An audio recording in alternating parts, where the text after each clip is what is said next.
Tudo bem com vocês? Estou aqui para falar do lançamento do meu livro, Ensaios para uma Ética Florestal, lançado agora em maio de 2022 pela editora Pris, de Curitiba. Sou o professor Álvaro, trabalho pela Universidade Tecnológica Federal do Paraná, no curso de Engenharia Florestal. E nesse momento gravo algumas breves palavras para convidar vocês a se interessarem um pouquinho mais por esse tema de ética florestal, né? A gente sabe que tem a ética florestal, que tem a ética ambiental, e a gente trabalha essa parte de legislação e política e legislação. E é uma satisfação poder dizer então que esse trabalho está lançado. Tem alguns anos que a gente trabalhou em cima disso. Tem conteúdos aí relacionados a perícias, conteúdos relacionados à própria questão um pouco de história, questões de ambientalismo, né? Então, vocês devem estar imaginando que você fala de ambientalismo, você tem que estar necessariamente tomando um certo partido, né, das coisas. Eu acho que quando a gente fala de ética, a gente tem que abrir a cabeça, né? A gente tem que pensar acima do pensamento comum e tentar entendimentos aí que visem então o alcance de alguns objetivos. No caso, nós aqui trabalhamos bastante com a questão da sustentabilidade. Eu acho que é importante dizer também que dentro da perspectiva que a gente trabalha um pouco de conservadorismo também, né? Então existe sempre essa coisa, o conservadorismo, ele é ou não é a favor do meio ambiente, né? Eu acho que tem pouca literatura ainda desenvolvida aqui nas universidades brasileiras, dentro de uma perspectiva até um pouco mais conservadora, visando a sustentabilidade. Esse é um livro que eu acho que pode auxiliar aí, pode favorecer um debate, uma discussão sobre essas questões. A gente tem a questão que poderia ser com conservadorismo como contexto, tem o conservacionismo ambiental, né? Então, de que lado que está o conservadorismo em face do conservacionismo ambiental? Eu acho que é importante essas breves palavras aqui para vocês poderem se motivar também, os pares aí dentro dessa conversa. A gente está vendo no momento atual sociedade bastante dividida, né? Ano 2022, bicentenário da independência.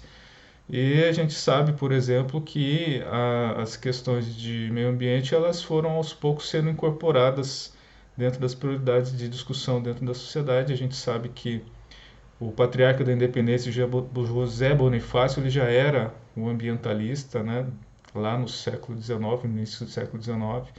Mas essas questões elas foram sendo incorporadas e, por exemplo, o verde da bandeira, ele nos remete à ideia de florestas, né? Mas em que ponto que isso de fato existe? A gente sabe que existe muitas histórias remotas em relação às cores da bandeira e o porquê da nossa bandeira.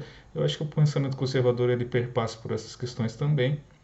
Eu diria para vocês que a ideia de que o verde da bandeira está ligado com as nossas matas e a necessidade de nós conservarmos as nossas matas estaria até mais um pouco ligado para um pouco mais ali depois da Primeira República, ou Primeira República, República Velha, né?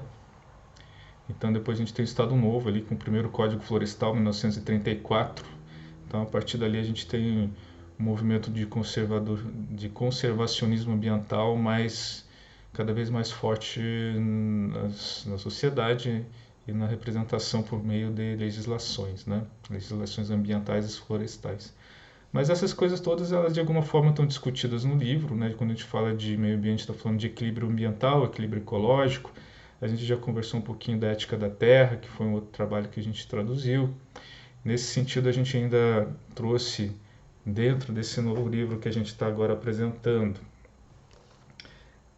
uma tradução do Código de Ética Florestal da Society of American Foresters, que é a SAF, através da parceria que nós estabelecemos lá com os professores da Universidade do Maine. Então, vejam que a questão florestal ambiental, ela está sempre junta, né? A gente pode estar falando que se primeiro conserva a floresta, depois você tem o movimento ambientalista pensando no meio ambiente como um todo, mas ao mesmo tempo hoje a gente está vendo as florestas ainda sendo desmatadas violentamente, sem nenhum tipo de controle. Então essas questões elas são permanentes, elas são presentes, elas estão no dia a dia das nossas questões. A gente precisa estar discutindo isso dentro dos nossos pares, aí, dos nossos amigos. Então, por isso que eu acho que é importante. Não precisa ser técnico necessariamente, né? Engenheiro florestal, engenheiro ambiental, biólogos, todos esses são um público-alvo do nosso trabalho, mas acho que a questão toda ela precisa passar para todos, né? Todos os interessados, para vocês entenderem que não existem extremismos na questão ambiental florestal, no que se refere ao você é comunista ou você é um socialista porque você defende o meio ambiente, né? Essas questões eu acho que elas podem ser discutidas de uma forma mais tranquila, inclusive por segmentos conservadores da nossa sociedade brasileira, ok?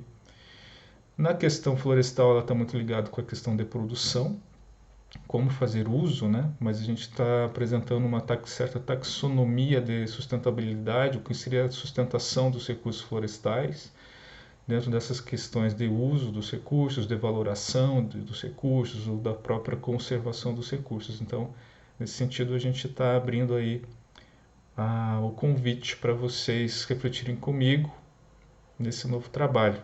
Tá bom, gente? Basta entrar no site da editora Pris. E aqui eu vou passar para vocês o código para conseguir o material com desconto de lançamento, tá bom? Gratidão, obrigado pela atenção, um grande abraço.